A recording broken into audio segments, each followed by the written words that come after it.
Olá, meus amores, tudo jóia com vocês? Espero que estejam todos bem aí, né, na medida do possível.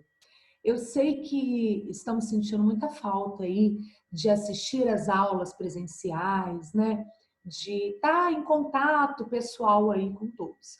Mas vamos aproveitar que nós estamos vivendo aí essa era digital e vamos aproveitar esses recursos que nós temos. Nós estamos aqui preparando as nossas aulas com muito amor e dedicação e eu espero que vocês estejam gostando, beleza? Hoje eu não vou ficar falando só aqui não, tá? Eu vou colocar um material aqui para vocês no PowerPoint e aí vocês vão acompanhando comigo, lendo e acompanhando tudo certinho. Beleza? Vamos lá. Prontinho. Hoje nós vamos falar aí, gente, sobre texto literário, não literário, poema e poesia, e prosa, poema e poesia. Fiquem atentos, gente, porque vocês sempre vão estar trabalhando com esses tipos de texto, tá? Independente aí da sua série, do seu ano, nós sempre vamos estar trabalhando com esses textos, beleza? Vamos começar aí. Eu fiz de uma maneira bem lúdica, assim, bem didática, para vocês terem uma noção.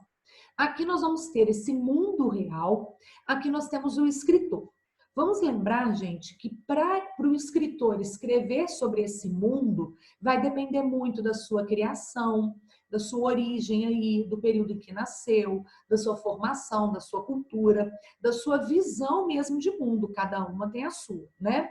E aí, olha, ele vai escrever o mundo ficcional nas mãos do escritor. O que ele quer dizer aí? Ó, mundo ficcional, então ele vai inventar através da nossa realidade.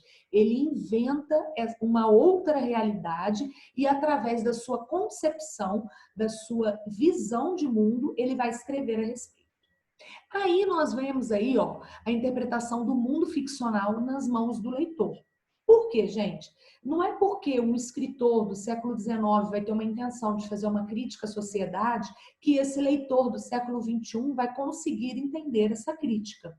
Vamos lembrar que assim como o escritor vai absorver na sua escrita, na sua palavra, na sua literatura aí, né? Todo o seu contexto, tudo que vem em volta do seu mundo, aqui na interpretação também nós vamos ter relação com isso. A interpretação de que cada um vai ter a sua, porque nós carregamos a nossa história, a nossa criação, a nossa família, onde nós nascemos, condição social, isso tudo vai estar interpretando aí junto também, beleza? Aí, olha só, nós vamos falar sobre literariedade. O que é isso? Olha só, através de sua sensibilidade, o escritor observa o mundo real e cria um mundo ficcional. Então, olha, sensibilidade, vamos entender essa sensibilidade aí através de sua concepção do mundo. Observamos no slide anterior que este mundo é muito subjetivo. O que é aquilo subjetivo? É o que está no seu interior, né? É aquilo que é pessoal e está nas mãos do escritor. Ao chegar nas mãos do leitor, o escritor perde o status de dono desse mundo, do que ele reproduziu, né? Pois aí nós vamos poder recriar o mundo diferente do idealizado pelo autor. Então, às vezes a gente vai conseguir entender direitinho qual foi a intenção daquela mensagem do escritor, mas às vezes a gente pode entender de uma outra maneira, beleza? Aí, olha, outra observação importante é que o escritor não escolhe quem terá o acesso à sua obra, ou se a interpretação será igual à sua intenção. Então, ele escreve mesmo com a sua intenção, mas ele não sabe. Vamos pensar em escritores que ultrapassaram o seu tempo. Nós temos aí um poeta, né, o Luiz Vaz de Camões.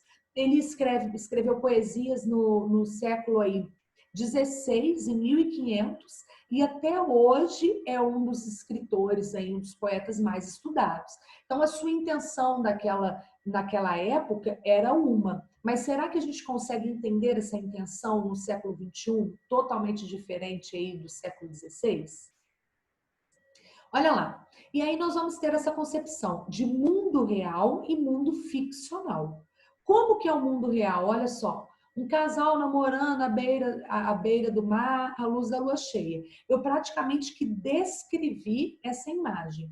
Ainda agora, quando eu vou falar de mundo ficcional, nós já trabalhamos com o quê? Olha, é a visão do escritor, a intenção de transmitir ternura, amor, descrever a natureza como cenário mágico e cúmplice do casal.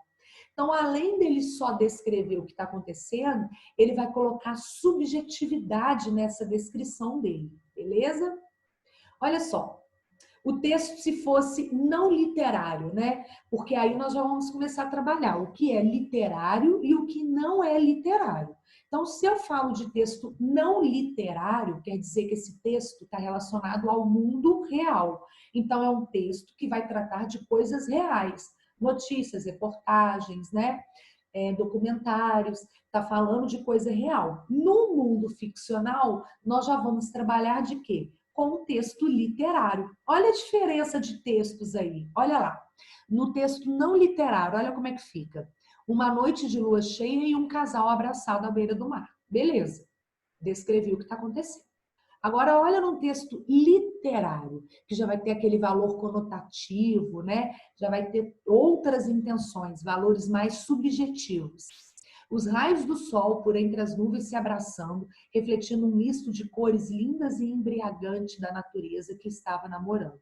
Nuvens se olhando, até as ondas estavam se amando, e naquele clima nós também estávamos amando um ao outro. Erro de digitação aí, desculpem. Então, perceberam? Num texto literário, eu consigo aí utilizar figuras de linguagem, já falar com a natureza. É uma imagem, né? É uma linguagem completamente diferente. Então, vamos seguir. Olha só, vamos ver agora aqui a diferença de um texto não literário, que vai ser um texto que fala do mundo real, para um texto literário, que já fala do mundo ficcional. Olha lá. O texto não literário, ele não é, logo, não deixará de ser atrativo, né? A gente está falando de coisas reais. Ele é impessoal, olha lá, totalmente contrário de coisa pessoal. Não admite outra interpretação, a realidade é como ela é. Vai ter um valor denotativo, tá, gente? Então, o texto não literário, ele não pode dar brecha a ambiguidades, a duplos sentidos aí, beleza? Preocupa-se com a informação. Já no texto literário, nós já vamos aqui, ó, ter uma despreocupação da informação. Opa! Espera aí que eu passei muitos. Pronto. Nós já vamos ter aí uma despreocupação com a informação. Ele vai ver a cena real, né, que existe a lua, a noite e tudo, mas ele vai o quê? Permitir interpretações diferentes. Então, ele vai deixar no ar com que a gente entenda, olha, estávamos amando, onde pode se entender usando, né? E vários outros sentidos para terminação aí. Nós vamos ter várias coisas. Aí vem aí, fundamentos do texto literário. O autor, com sua cultura, sua experiência de vida, sua ideologia, escreve uma obra que será lida por alguém cuja recepção estará também impregnada, né, de uma cultura, uma experiência, uma visão de mundo. Então, por isso que a gente vai ter identificações. Quando a gente vai ler um texto que parece muito com o nosso dia a dia, com a nossa vida, com a nossa estrutura familiar, a gente se conecta rapidamente. Por quê? Porque essa intenção vai ser absorvida de uma melhor forma, né? Já que nós temos essa experiência. Agora, quando a gente vai ler livros que fogem muito da nossa realidade, livros às vezes de ficção, ou livros baseados mesmo em histórias reais, que fogem daquela realidade, às vezes a gente causa um estranhamento maior. Por quê? Porque nós não temos, talvez, essa identificação dessa cultura. Por isso que é tão importante, gente, a leitura. Porque a partir do momento que a gente vai lendo, a gente vai abrindo os nossos olhares, abrindo a nossa mente para quê? Para diversas concepções, para diversas coisas que podem acontecer e que não necessariamente aconteceriam conosco. Beleza? Então, ela amplia a nossa visão de mundo aí. Olha lá, fundamentos do texto literário. Para que ocorra alguma interação entre os elementos da tríade, ó, autor, obra e leitor, é necessário que haja entre o emissor, ou seja, né, o autor, quem está escrevendo, e o receptor, que somos nós, o mínimo de elementos de comunicação, de elementos culturais comuns, tá? E começar pelo código utilizado pela língua. Como assim o código? Se eu não sei ler inglês, eu não sei ler espanhol, como que eu vou conseguir ler um texto que está escrito em inglês, que está escrito em espanhol? Quer ver um exemplo bobo? Às vezes, alguns seriados americanos, a gente não consegue entender a piada. Por quê? Porque nós não temos o contexto muito cultural daquela região. Então, às vezes, a gente fica bobeando ali. Muitos americanos vão assistir aquela mesma série, vão dar gargalhada com aquela piada e a gente não vai entender, porque o nosso contexto cultural é diferente. Ó, características do texto literário. Mundo da ficção, relação não imediatista. O que isso quer dizer? Você vai ter que raciocinar para conseguir interpretar aquele poema, né? Aquele texto em si. Suspensão de convenções de significados correntes.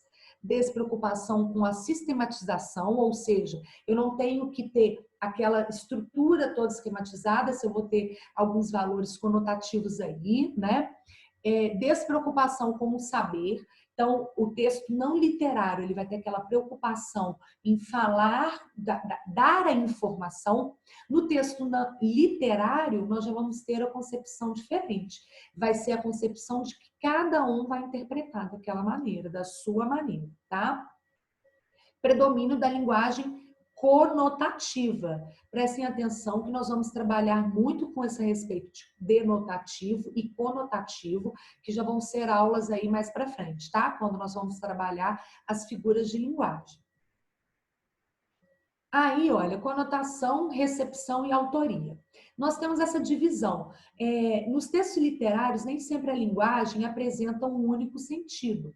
Aquele apresentado pelo dicionário, empregadas em alguns contextos, ela ganha novos sentidos, os sentidos figurados. Quando a palavra tem um sentido comum, né, a do dicionário, vamos lembrar aí que nós estamos falando do valor denotativo. Mas, se ela não vai ter essa linguagem aí, ela for uma linguagem figurada, que é um recurso muito explorado na literatura aí, né, em textos literários, nós temos o valor conotativo. Beleza? Próximo. Aí, olha só, coloquei aí o valor conotativo da música do Samuel Rosa aí, Dois Rios, né? Note que Dois Rios inteiros também pode ser empregado conotativamente e compõe um dos elementos básicos para a interpretação da língua aí, da letra da música, né? Quando ele começa que os braços, cadê?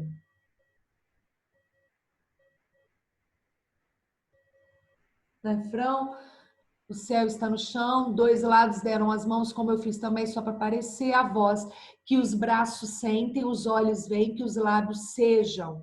Tá vendo? Que dá um sentido do beijam aqui, ó, dois rios inteiros sem direção. Estamos usando uma metáfora aí, né, pessoal? Quando ele vai falar aí como se nós estivéssemos encontrando, como se fosse dois rios, duas pessoas, nós podemos interpretar de diversas maneiras. Inclusive, fica a dica aí, né? Letra de música é excelente para a gente ver esse valor conotativo presente aí. Letra de música sempre vai ter o valor conotativo, tá? Vai fazer parte aí dos textos literários. Aí, olha só, a recepção. Como assim a recepção? Como nós vamos interpretar, né? Trata-se mais diretamente da sua interpretação. A compreensão não subordina quem nem a vida do escritor. Olha só, o escritor quer dizer, mas como que nós vamos interpretar isso?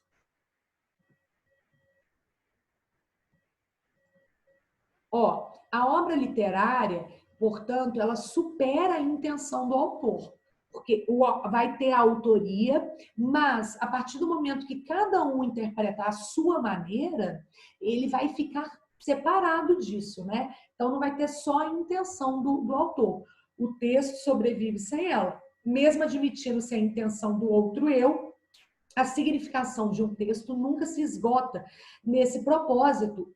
O sentido do texto não é determinado necessariamente pelo querer dizer, de quem escreveu, tá? Então, muito vai depender de vocês, do conhecimento de vocês, um conhecimento prévio aí.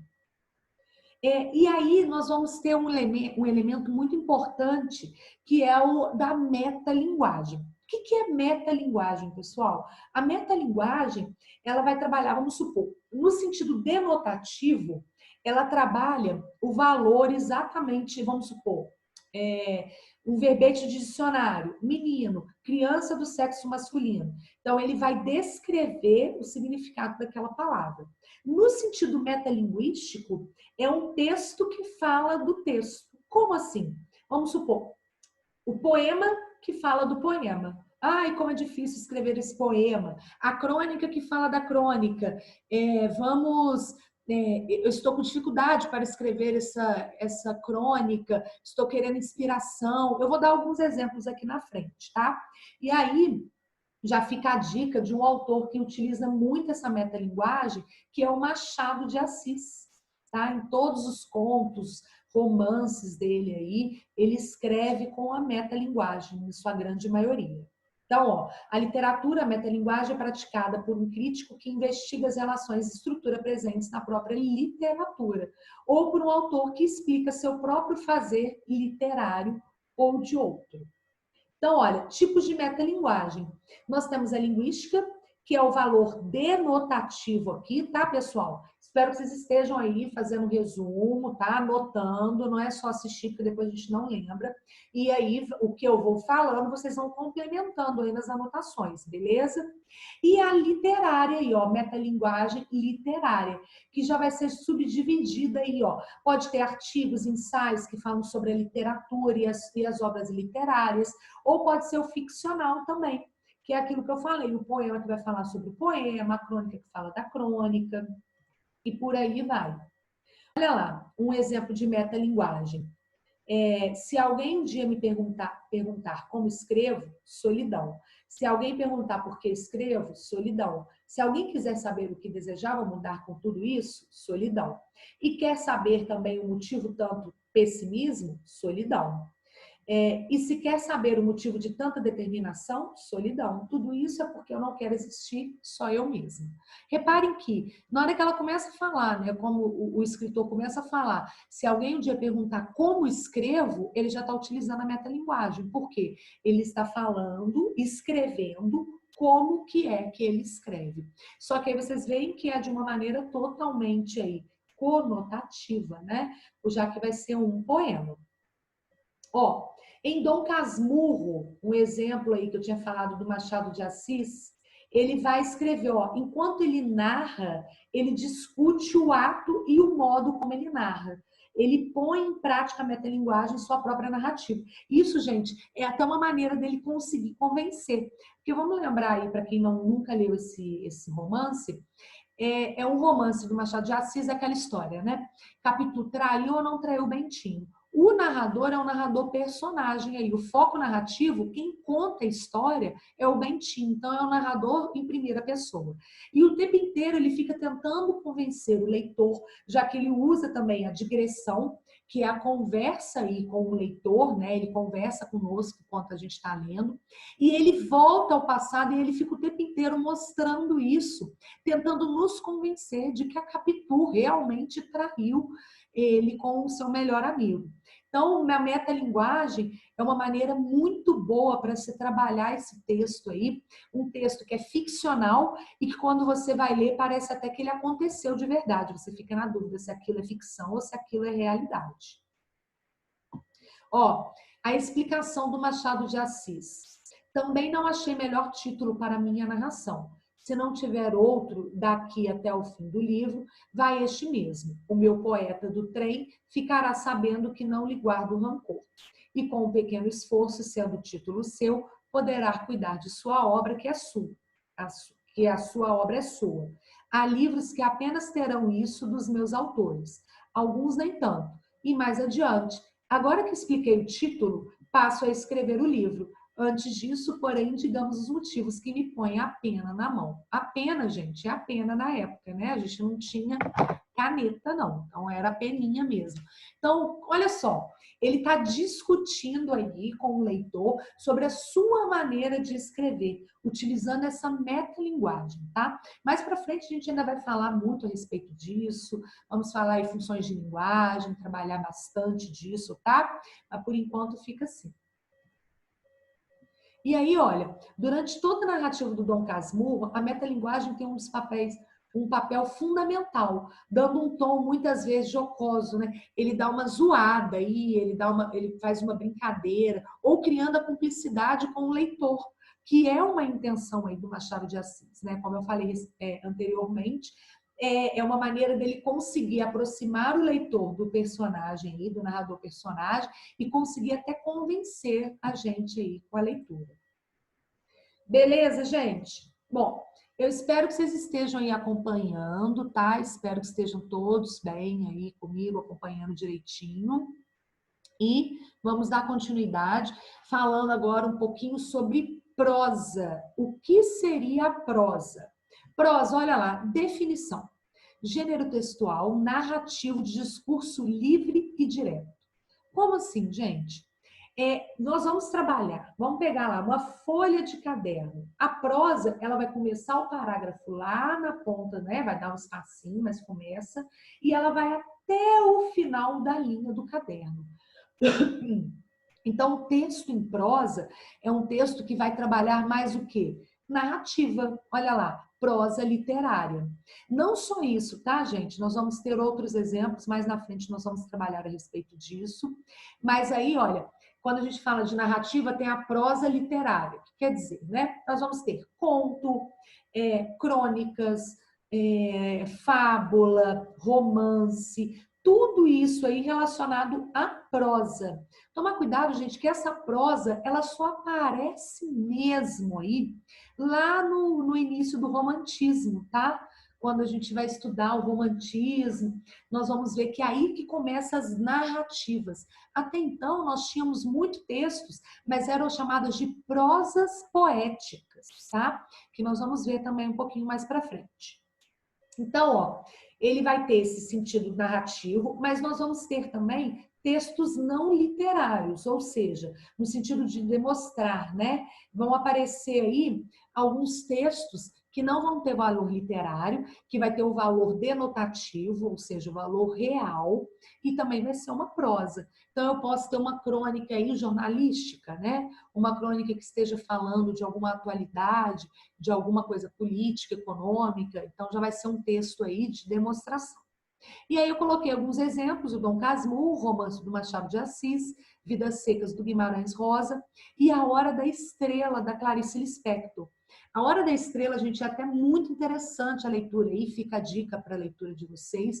Não sei se tem domínio público, posso depois me informar a respeito, mas é uma obra muito interessante porque a protagonista Macabeia, quando você começa a ler o texto, o livro, você fala, nossa, gente, essa protagonista aí tá meio sem graça, né? Mas a realidade, o foco narrativo da história é no escritor que está escrevendo a história da Macabeia.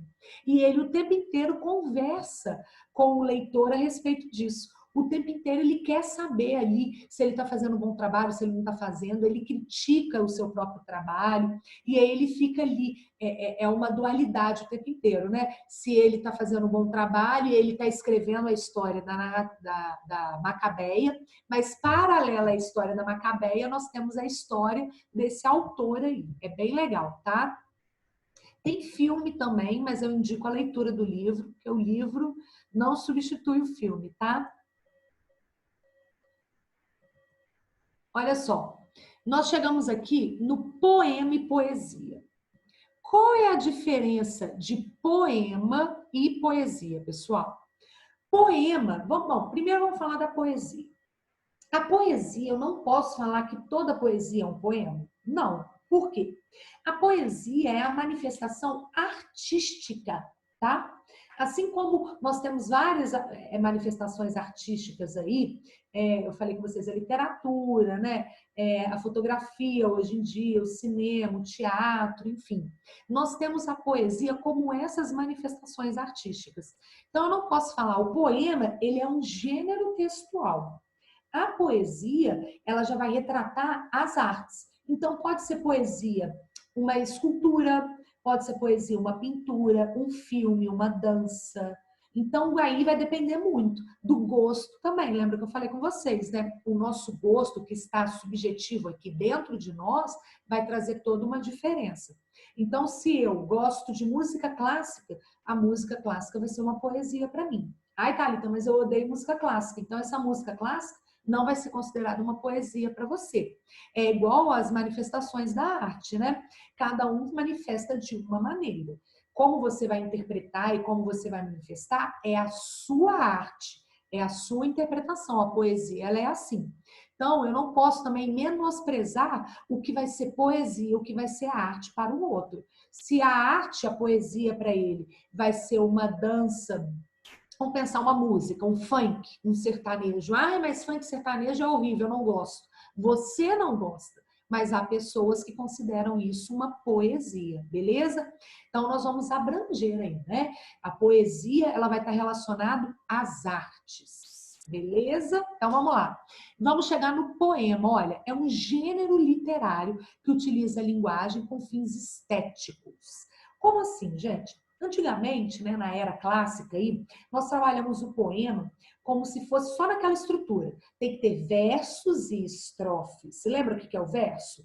O verso vai ser a linhazinha do poema. A estrofe é o conjunto dos versos. Só que quando a gente vai estudar mais lá na frente, no início do século XX, aí, na década de 50, o concretismo, é uma literatura que já vai nos mostrar também, não só no concretismo, mas no modernismo aí, nós vamos aprender que a literatura, o poema, não necessariamente tem que seguir versos e estrofes. Ele pode ter estruturas diferenciadas. Lembra daquele poema Lixo, escrito com luxo?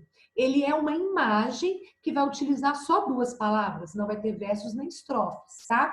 Então não vamos ficar presos em que poema só vai ter versos, estrofes e rimas. Não necessariamente. Nós temos diversos tipos de poemas aí. Só que, lembrando que é diferente da prosa. Por quê? O poema, ele vai ter uma estrutura diferente, pequena, né? Agora, independente se ele vai ter desenho, qual vai ser a sua estrutura, ele não vai seguir igual a prosa, que vai ter o parágrafo e vai até o final da linha. Beleza? Então, olha lá. Nós temos aí os tipos de poema. Temos o soneto, que é uma coisa bem clássica aí, que foi trabalhado no classicismo lá com Camões, né? Com aquele soneto dele, Amor é fogo, que arde sem se ver, ferida que dói não se sente. Só que isso também foi retomado com Vinícius de Moraes. Depois ele vai escrever lá Soneto da Fidelidade, vários outros. Então ele vai seguir aquela estrutura. 2 quartetos e 2 tercetos. O que isso quer dizer?